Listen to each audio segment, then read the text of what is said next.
अस्सलाम वालेकुम जी। कराची किंग्स और कोयटा का जो है वो मैच चल रहा है और फिलहाल तो कोयटा की जो पोजीशन है वो बहुत बुरी है। नामुमकिन होगा वो मैच जीतना, लेकिन इस मैच में एक प्लेयर ने बड़ी ज़बरदस्त इनिंग खेली कराची किंग्स की तरफ से, वो थे जेम्स विंस।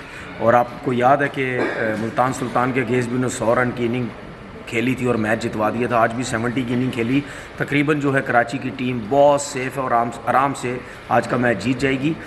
एक चीज़ मैं बोलना चाहता हूँ, मुझे नहीं पता ये ठीक है ये गलत है, कि अगर हम आईपीएल में देखते हैं ना, जितने भी शोबिज़ के लोग आते थे ना वो आपको कहीं बैल्कनी में नज़र आया करते थे, वो ग्राउंड में नज़र नहीं आते। ये एक हमारा नया तमाशा लगा हुआ है कि जितने भी शोबिज़ के लोग आते हैं, जिस मैच में आते हैं, जब भी आते हैं, उनको बिल्कुल ग्राउंड के साथ रो के साथ उनको खड़ा कर दिया जाता है। वो जो कुछ भी किए जा रहे हैं, हंस रहे हैं या रो रहे हैं या जो कुछ भी कर रहे हैं, मेरे हिसाब से मुझे तो नहीं समझ आती। ये पाकिस्तान क्रिकेट बोर्ड को इन चीज़ों पे एक्शन लेना चाहिए। मैं ये नहीं कह रहा कि शोबिज़ के लोग ना बुलाए जाएं, आने चाहिए, बिल्कुल भी आने चाहिए। अब जिस तरह मैं कोयटा ग्लैडिएटर की फैमिली को देखता हूँ, उनकी अपनी फैमिली जो होती है वो बैल्कनी में नज़र आती है, वो बहुत अच्छे तरीके से सपोर्ट कर रही होती है अपनी टीम को। ये तरीक़ेकार होना चाहिए। कोई भी आउटसाइडर आता है, चाहे फैमिली आती है, चाहे शोबिज़ का लोग आते हैं, चाहे आप क्रिकेटर बुलाएं, कोई आउटसाइडर बंदा रो के पास खड़ा नहीं होना चाहिए। वो ग्राउंड के साथ जो है वो खड़े हो जाते हैं, पता नहीं क्या दिखाने के लिए खड़े कर देते हैं कि आप लोगों की